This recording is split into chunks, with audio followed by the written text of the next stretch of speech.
So, I just finished making a video about the surprising 1 seed Utah Jazz. If you haven't checked that video out, you definitely should. It'll be linked in the description of this video or the card in the top right. While I was making that video, it made me start to think about Rudy Gobert and the Timberwolves. So I decided I should make a video about the Timberwolves and their early season struggles. And boy, has this team had an interesting start to the season. Let's jump right into it. The Timberwolves arguably made the biggest move this offseason, trading for star defensive center Rudy Gobert to team up with Karl Anthony Towns and Anthony Edwards. In order to get Gobert, the Timberwolves had to trade away Malik Beasley, Patrick Beverley, Leandro Bolmaro, Walker Kessler, Jared Vanderbilt, and first-round picks from the 2023, 2025, 2026, 2027, and 2029 seasons. Jeez man, I'm out of breath just reciting all of that. Now when you make a big-time trade, you should anticipate some early struggles to start a season. This team has to get used to playing with each other, especially adding another big man to play alongside with Cat.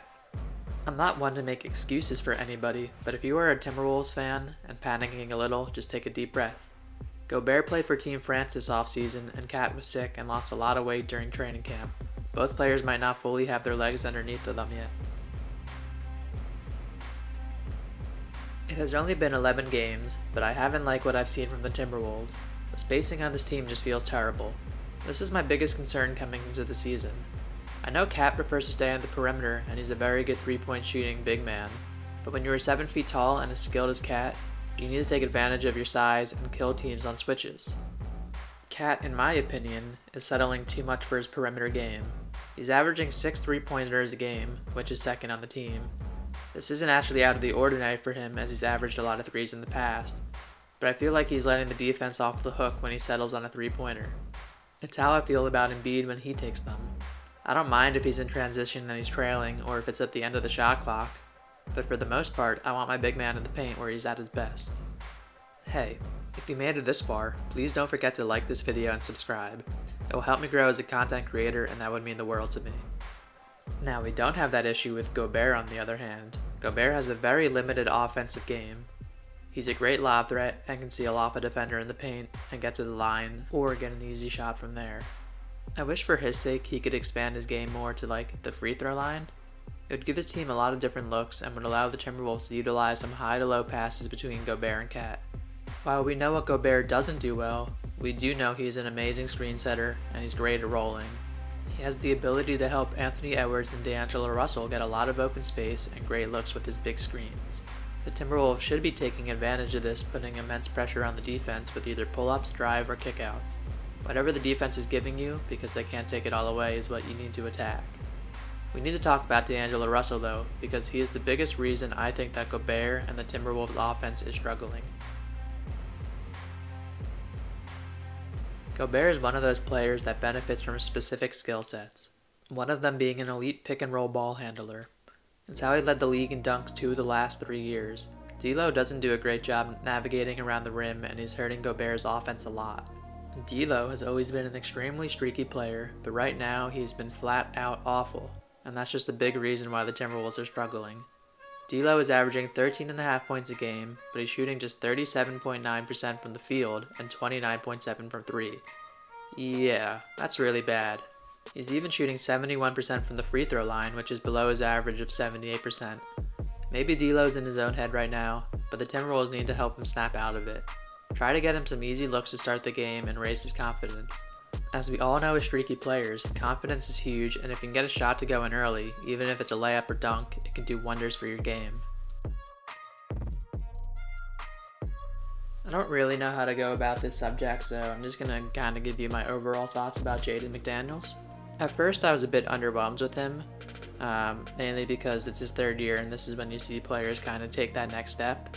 He's averaging just under 10 points a game, but the more that I look at it, the more that I see he might be not getting enough minutes or being misused, and maybe I'm being a bit too harsh on him. He's not the main offensive piece on this team, and he is adjusting to a new big-time player joining the team. So I'm not going to cut on him too hard, but I would actually like to see him get a larger role with this offense. Because I think if the Timberwolves are going to make the playoffs, they're going to need more McDaniels and his big energy that he could provide. Head coach Chris Finch needs to do a better job too. There's no sugarcoating it, he hasn't been good enough this season. His team has come out with low energy, his rotations haven't been great, and he hasn't schemed the team up to their strengths. I have a friend who is a Timberwolves fan, and he was telling me that he needs to do a better job of giving minutes to guys when they have the hot hand, and also do a better job of incorporating Kyle Anderson. Luckily for Chris Finch, the season's still young, but you don't want to stack up too many L's this early in the season because you risk losing your job if ownership gets impatient. There was an interesting quote from Chris Finch the other night, and it said, quote, "This team probably just expected that they were going to be good, and shortcutted for a few things along the way. That's on all of us. Last year's team was probably searching for more of its identity, but believed they could be good. They had to prove it to the world," end of quote. So I found this quote pretty interesting because I kind of feel like he's slightly throwing his guys under the bus, but he's also telling him and his coaching staff that, hey, we need to be better. This isn't last year's team, and we can't just expect to go out and win games again. It is very hard to win in this league, so if you don't make changes, you're not going to win. You can't just say, oh, we had a good offseason, we're a better team on paper, because that's not how it works. So, how do you fix the Timberwolves' issues? Well, the first thing that I would try to do is move on from D'Angelo Russell and get an elite pick-and-roll point guard. However, with him making $30 million and it's the first year of their new team, I don't think they're going to do that. So, if I were to fix the Timberwolves this season without making any really drastic moves, I would start by trying to get other players outside of Cat and Ant more involved on the offense. So far, only these two guys are creating offense and scoring at a high level. Try and get out of iso ball if you can, have good ball movement, and you can break down a defense. The next thing that I would do is stress the importance of team defense. Gobert can't do it all as good as he is. I'm confident that if the guys come out with good energy and really try hard on defense that you could improve greatly. Team defense and strong rotations really throws an offense out of sync. Will they put all the pieces together? I truly believe that they will if they can do those things that I just pointed out. I think there's too much top talent on this roster not to improve. And honestly, if you're the Timberwolves, you have no choice but to find a way to make it work after you gave up so much to get Gobert. Let me know in the comments if you agree or disagree with my assessment of this team. Thank you guys for watching, and I'll see you in my next video.